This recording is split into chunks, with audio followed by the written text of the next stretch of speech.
The book was born and finally came out just 2 months ago, and now the book is called Happiness on Tap, How to Rock What You've Got in Life.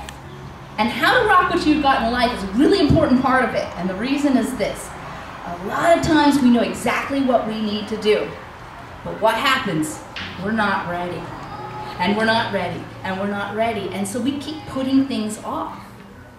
And so how to rock what you've got in life is really about taking what you've got now and putting it out there and just doing it. And so I thought, okay, I could wait till August when I've got this done, and just, no more. You must put it out now. So, launching today, yay! And I'm going to tell you a little bit about why the book came about. So I've been really, really interested in how the brain works and how the mind works, and I have to admit that it pretty much 100% comes from the fact that I'm a little bit, okay, maybe a lot afraid of Alzheimer's. I watched my grandmother go through it when she lived with my mom, and it was really rough on me. And I thought, I know there's only like maybe a 1% chance that it's genetic, and there is no way that I'm going to let it happen to me. So I started working on how to embed memory better so I could just remember things, because I found out this is normal for people, that you don't always remember every detail of your childhood, but I didn't know that. So I was thinking, oh my gosh, I don't remember like normal people should. So I'm creating all this crap in my head, and later learned that it's normal, you don't have to remember everything, but I'd like to know more. I'd like to find out how the brain works, how do we encode memory. So one day I was hiking up Cowles Mountain, which happens to be the highest point in San Diego, and I do that often for meditative purposes. And while I was up there, I just had, it was one of those days and you're just chillaxing. And it was so wonderful, I thought I need to remember this moment forever. And being a dancer and a performer, there's sometimes when you have to embody a certain story, a certain energy. So you use all of your senses in order to portray this to the audience. So when I was on that mountain, I decided to use the same techniques I would use as a performer to just fill up every sense of my body, my vision, my audio perception, my sense of smell, my taste, everything, even the movement of my body, and just remember that moment with everything I had in my fiber. And I thought, aha. That is what I need to figure out. That is what I need to teach. Because it wasn't remembering the moment so much as it was remembering the emotions that I was feeling right then and there. So I immediately went home, and it took 2.5. One brain for sale. Condition, used. In 1990, my new husband, well, he wasn't at the time, and I decided it would be a great idea to buy a boat to live in. So what if we didn't know much about boating? And so what if we both had the tendency to get seasick in rough water?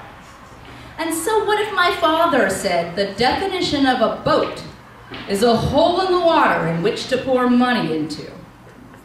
We wanted a boat. We didn't know squat about being boat owners, but as penny-pinching newlyweds, we were willing to learn along the way. We found a neat little 11-year-old 32-foot Bayliner cruiser that fell within our current means and provided a place to hang our hats. Now, having very limited knowledge of the history that our floating home had weathered, we really hadn't suspected any of the hidden surprises that awaited us. From creaks and cracks, unfortunate ejecting propellers, and stinky bilge pumps. Learning the hard way where the only surface rock in the bay was. To spinning around in circles while getting by on only one working engine. And we found ourselves in a world of repairing and compensating in order to maintain integrity, balance, and the ability to stay afloat. And this is very much like the same situation we find ourselves in as adults when we suddenly realize that we're leasing a pre-used brain. The previous owner was our younger self, of course. You know, the one who decided that the dark was something to be feared, or maybe it was certain cultures or cats or singing out loud or speaking in front of people. Whatever it was, it had made sense to us at the time, but doesn't do us much good now. And even though we know logically that we're not afraid anymore, our bodies still warn us that pain or humiliation is somehow impending, and we find ourselves sabotaging our efforts in order to avoid putting ourselves in danger. This is the game we have inadvertently created for ourselves in life. We can choose to ignore the fact that old fears and beliefs exist and push on with the potential for having them secretly controlling us in the background, physically and emotionally. Or we can face them and pull the psychological power plug and extinguish the feelings for good. The former promotes procrastination, fear, and sabotage. And the latter clears the pathway, and the draw towards success is strong and smooth.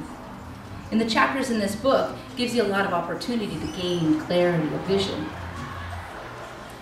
of where you are on the roadmap in your life. The keys to winning any game is to first look over all the materials and game components. Next, you need to understand the basic rules of play, and then plan and test your strategies. Keep what works, toss what doesn't, and fine-tune the rest, and remember to enjoy every success. With our boat, we didn't know much about even the components we were starting with, and that proved a bit of a downfall for us when one of the propellers spun off the back because we put a used part on it instead of a new one like we would have known to do if we did our homework before launching our maiden voyage. So let's begin with two of those components we're working with, our brain and its intangible counterpart, our mind. In a nutshell here, the human brain's concern with physical survival is to keep all our operating systems balanced and to make quick chemical adjustments in order to react to potentially dangerous situations. So we'll pull our hand out of the fire before it gets burned. Our mind maintains the quality of our survival and works to keep our life predictable and comfortable by supporting and defending all of the unconsciously collected agreements we have ever purposefully created or passively accepted from external sources. This would be like if grandma kept telling you you look best with short hair. So you created the internal agreement that you would always keep your hair short so you could look good. With regard to the subconscious, which is our reactive feeling mind, this boils down to equating survival with the need to be right in all held beliefs. And it will go to great lengths to defend those beliefs, even if it means going against the conscious mind's currently perceived logic. And this is really goofy, but trust me, you know someone just like this. This is like an adult soccer player who wears green underwear for every game because in childhood he won 3 championships wearing green underwear. Though he logically knows that the green briefs are not helping him win, he still feels comfortable wearing them and feels justified whenever his team scores. He might even argue in his mind that they lost because the other team was wearing more green underwear. It could happen. We will often find these old agreements to be the big blocks to making important changes in our adult lives. Unfortunately, since our initial programming is through the default of our childhood experiences and upbringing, we don't have the luxury of starting our adult lives with a brand new, scratch-free, latest model biocomputer. We get to have the fun game of figuring out all the bugs in the preloaded programming, which used to take years and a small fortune to reboot the darn thing. What was that about? Pouring money into a hole in the water? Thankfully, it's not as hard as we once believed. Don't always have to be screaming at walls or lying on Freudian couches talking to yourself for 60 minutes. No drugs or ink blots, just you and appropriate, insightful questions that can get you thinking. And then some new points of view, an emotional memory bookmark or 3, and even a reboot that can improve your entire outlook on life, giving you unlimited refills of happiness. It's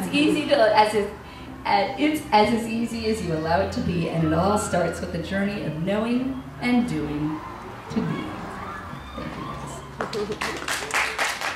And Justin.